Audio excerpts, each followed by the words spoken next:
राम जी की लीला चैनल की ओर से आप सभी राम भक्तों को, राम प्रेमियों को और ख़ास करके रामलीला के मंचन में जुड़ने वाले प्रेमियों को आपका मित्र, आपका दोस्त रमेश खन्ना की ओर से आपको नमस्कार। मित्रों, ये वीडियो दोस्तों मैं इसलिए बना रहा हूँ, कोरोना काल और रामलीला, ये बड़ा संकट का समय चल रहा है। इधर कोरोना की महामारी फैली हुई है, पूरा जीवन जैसे ठहर सा गया है, सभी कामकाज रुक गए हैं, स्कूल, कॉलेज, ऑफिस सब। लेकिन जो रामलीला से जुड़े हुए प्रभु प्रेमी थे, चाहे वो रामलीला के कलाकार हैं, चाहे वो बैक स्टेज से जुड़े लोग हों, संगीत से जुड़े लोग हों, रूप सज्जा से जुड़े लोग हों, या जो संस्थाएं, जो कमेटियां रामलीला का मंचन अपने क्षेत्र में हर वर्ष करवाती हैं, वो भी इस सोच में होंगे कि इस वर्ष क्या होगा, इस वर्ष की रामलीला का क्या होगा, होगी या नहीं। पर मुझे लगता है कि रामलीला होगी। प्रभु अपना आशीर्वाद राम जी अवश्य बनाएंगे हम सब पर। जिस तरह से मैं रामलीला में बचपन से जुड़ा हूं, ऐसे मेरी तरह हजारों लाखों साथी होंगे जो रामलीला से उतना ही प्रेम करते हैं। मेरी काफ़ी रामलीला मित्रों से बातचीत भी होती रहती है। सभी के अंदर ये, जब रामलीला का समय आने लगता है, उससे 3-4 महीने पहले ही वो उसकी तैयारियों में लग जाते हैं। लेकिन इस वर्ष फ़ोन पे मुझसे भी बार बार मेरे मित्रों ने, दोस्तों ने पूछा कि खन्ना जी बताएं क्या होगा।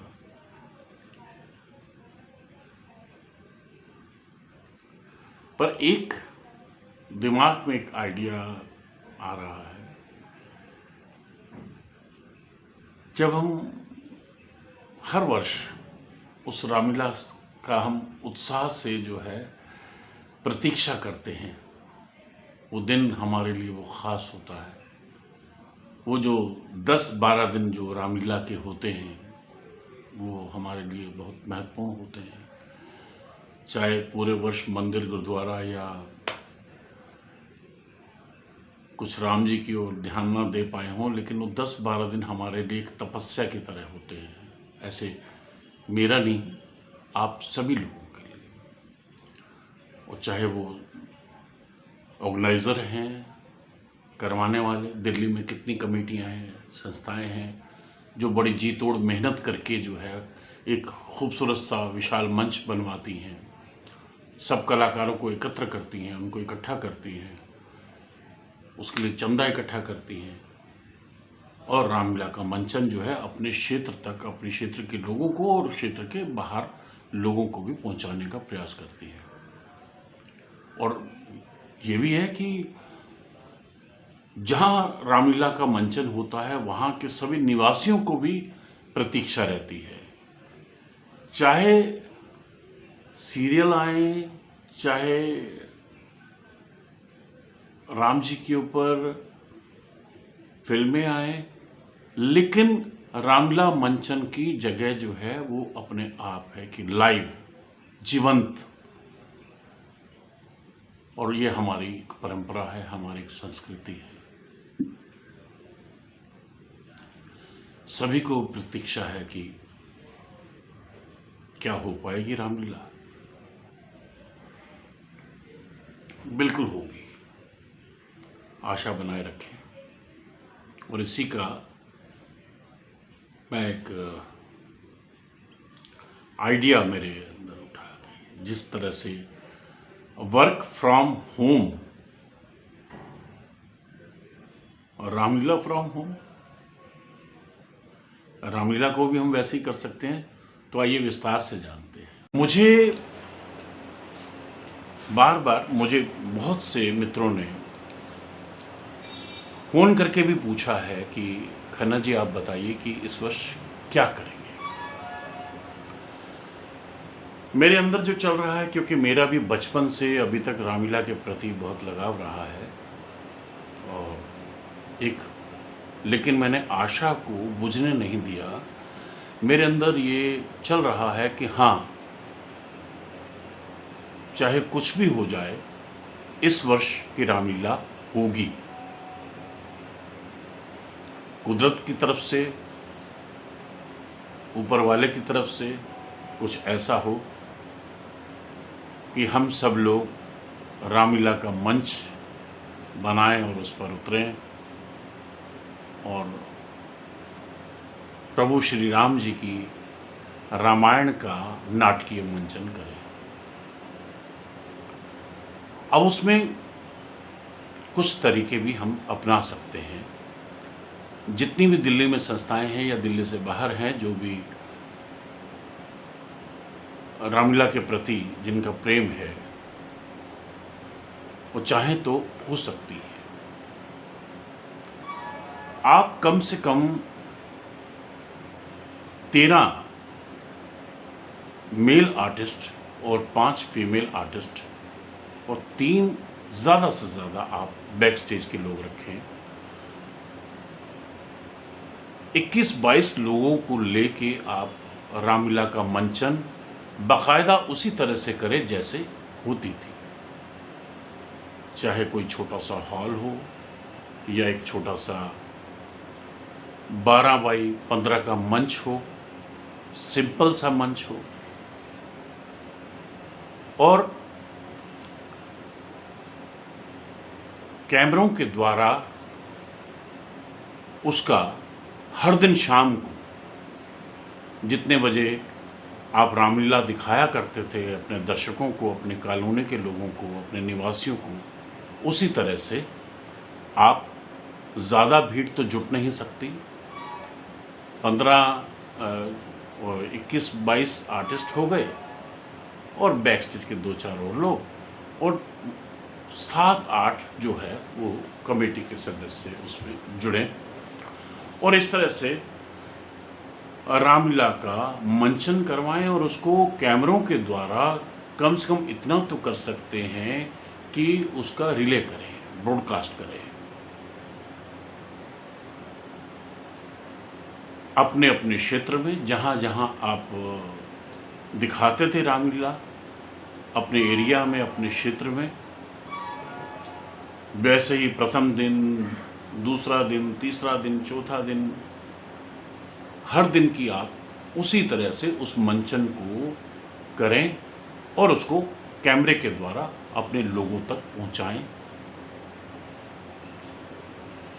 लोगों के अंदर चाहे रामायण सीरियल आया है, वो हर बार कहीं ना कहीं किसी न किसी चैनल से कोई ना कोई प्रोडक्शन हाउस वो बनाता है और दिखाता भी है, लेकिन जो रामलीला का मंच के ऊपर लाइव अभिनय करने का जो आनंद है वो अपने आप में अद्भुत है। और लोग उन दिनों में, वो जो उन दिनों रामलीला की हवा बहती है, वो वातावरण में जो रामलीला की सुगंध चारों ओर फैलती है, वो नज़ारा वो एक अद्भुत होता है। वो दिन धुला धुला, एक साफ सा, एक खूबसूरत सा, एक अलग दिखता है। वो सुबह एक अलग दिखती है, वो रात अलग दिखती है, क्योंकि पूरा समय एक राममय वातावरण बना रहता है। उसी वातावरण को हम जी सकते हैं।